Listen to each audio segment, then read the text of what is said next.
नमस्कार, मैं रुपेश जोशी आर पार न्यूज़ से। आज हम जिस जगह पर हैं वह संस्कारधानी राजनांदगांव के ग्राम भाटा गांव में हैं, जहां पे स्वयंभू लिंगेश्वर महादेव जो स्वयं से प्रकट हुए हैं।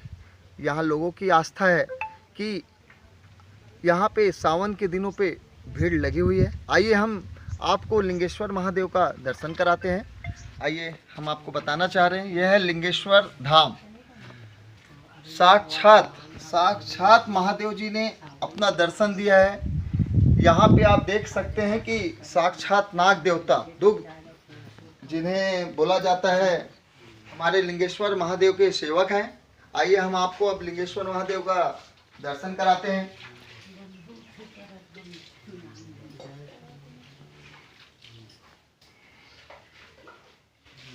इनके जो सेवक हैं, परम पूज्य जो परमहंस जी, प्रभु परमहंस जी हैं, जो आपको यहाँ बैठे हुए नज़र आ रहे हैं।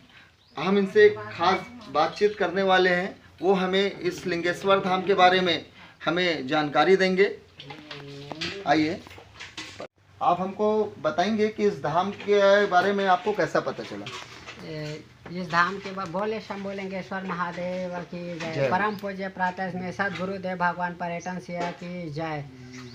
पहले उस गुरुदेव भगवान को प्रणाम करता हूँ जिन्होंने मुझे इस शिवाजी के दर्शन कराए। शिवाजी के दर्शन के लिए मैंने बचपन से ही हिमालय में चला गया था। मैं 8 वर्ष की उम्र से मैं हिमालय में तपस्या करता रहा, निरंतर 15 साल तपस्या किया। उस उपरांत मुझे शिवाजी के आदेश से और गुरुदेव भगवान के आदेश से मुझे गुरुदेव भगवान ने बोले कि तुम दक्षिण दिशा की ओर अब चले जाओ, इस हिमालय को छोड़, तुम्हारे लक्ष्य शीघ्र प्राप्ति होगा। फिर मैंने कहा कि गुरुदेव भगवान मुझे कैसे जाना होगा, मुझे किस पद्धति से जाना होगा। गुरुदेव ने भगवान ने बताया मुझे कि तुम्हें किसी शहर में नहीं जाना है, किसी गांव में नहीं जाना है, कहीं भी नहीं जाना है। तुम सिर्फ नदी के किनारे किनारे जाओ, दक्षिण दिशा की ओर जाओ। तो किसी से खाना नहीं मांगना, किसी से पानी नहीं मांगना, जो मिले उसी को सेवन करना और अपने रास्ता को आगे पूर्ण करते रहना। इस प्रकार मुझे निरंतर उत्तर दिशा से दक्षिण दिशा की ओर आते आते मुझे 6 मंथ बीत चुका था। अचानक से शिवाजी की प्रेरणा से मैं काशी विश्वनाथ जी के दर्शन करने के लिए जाना था, लेकिन उन्हीं के प्रेरणा से फिर अचानक से बीच रास्ता में मुझे स्मरण आया कि माँ शारदा के दर्शन करूं। फिर मैंने वहां से फिर नदी के तीरे फिर माँ शारदा की नगरी को प्रस्थान किया और मैहर पहुंचा। माँ शारदा शक्तिपीठ मैहर में मैंने रात्रि में शयन आरती दर्शन किया और दर्शन करने के बाद मैंने वहीं ऊपर में जहाँ पेड़ वृक्ष है वहीं पे बैठ गया। और बैठने के बाद मैंने शिवाजी के जैसे नित्य कर्म की तरह जो ध्यान करता वो ध्यान किया। ध्यान करते करते मैंने पूरी तरह से लीन हो गया था। उस दौरान शिवाजी ने और माँ शारदा जी ने मुझे दर्शन दिए और बताए कि बेटा तुम्हें क्या चाहिए। मैंने कहा माँ मुझे तो आपका दर्शन करना चाहता था, मुझे आपका दर्शन प्राप्त हो गया, इसके अलावा मुझे अब कुछ नहीं चाहिए। फिर शिवाजी बोले कि बेटा तुम मेरा सेवा करो करके। तो फिर मैंने कहा कैसे सेवा करूं प्रभु? फिर भगवान शिवाजी ने ही मुझे बताया कि मैं तुम्हारे गांव के भूमि में ज्योतिर्लिंग के रूप में विराजमान हूँ, वहाँ जाओ और मुझे प्राप्त करो। फिर मैंने कहा हे प्रभु मैं आपको वहाँ जाके कैसे जानूंगा, कैसे पहचानूंगा? फिर भगवान शिवाजी ने ही मुझे दर्शन कराया। तब फिर मैंने इस भूमि में जहाँ ज्योतिर्लिंग के रूप में विराजमान है शिवाजी, उसको दर्शन कर पाया।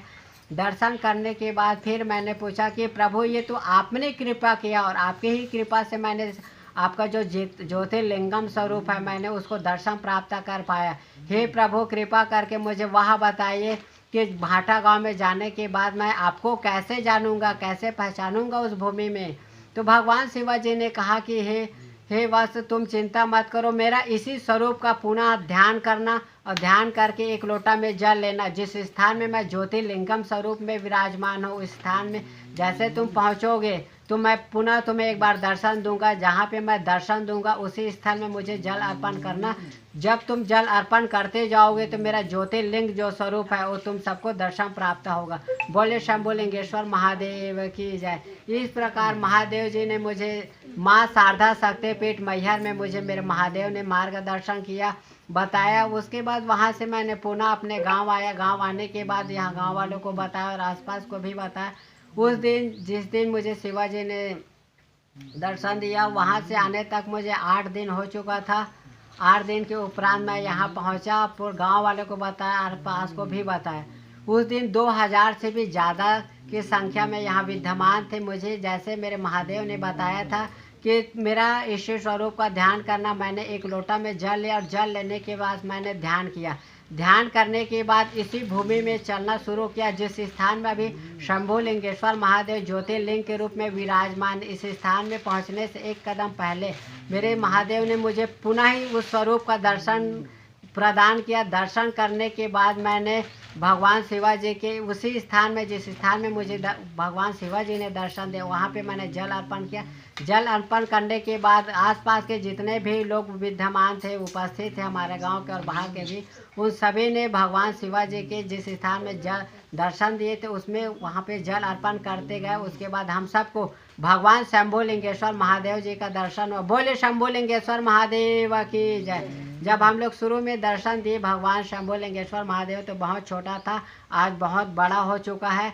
निरंतर भगवान शिवाजी का ज्योतिर्लिंग निरंतर बढ़ता जा रहा है और सभी भक्तों का मनोकामना पूर्ण करते हैं। बोले शंभू लिंगेश्वर महादेव की जय।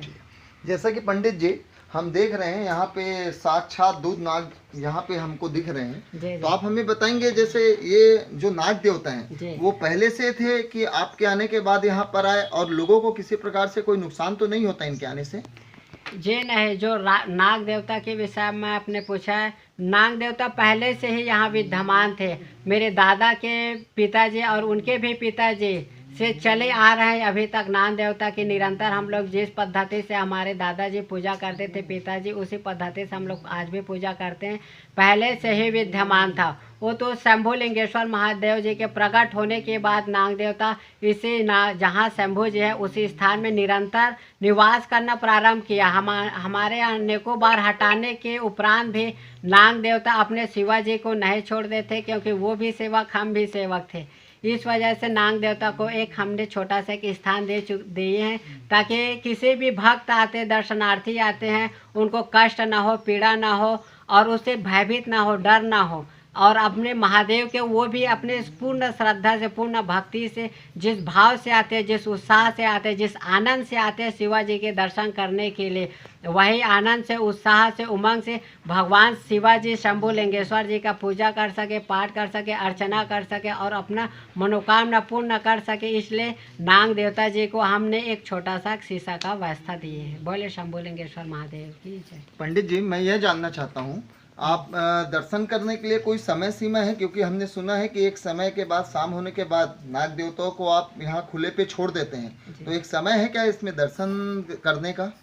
जी, अभी तो वर्तमान जो नाग देवता जो विराजमान है उसके तो हम 24 घंटा निरंतर दर्शन कर पाते हैं, क्योंकि ये नाग देवता कभी शंभू लिंगेश्वर जी को छोड़कर कभी बाहर नहीं जाते। लेकिन इसके अलावा और अन्य भी नाग देवता है जो शंभू लिंगेश्वर महादेव जी का जो मंदिर का कपाट बंद होने के बाद वो स्वयं चला आता है। मंदिर के कपाट के बंद होने के बाद यहाँ किसी को आना अलाउ नहीं है, क्योंकि यहाँ एक नहीं अनेकों नागराज का विद्यमान हो जाता है। गले में भी साक्षात नाग देवता हैं। मुझे जानकारी मिली है पंडित जी से कि इन्होंने आज तक इनका जहर बाहर तक नहीं निकाला है, और यह शंकर भगवान के सेवक हैं। आप इसे कहते हैं प्रभु का चमत्कार। बने रहिए आप आर पार न्यूज़ से।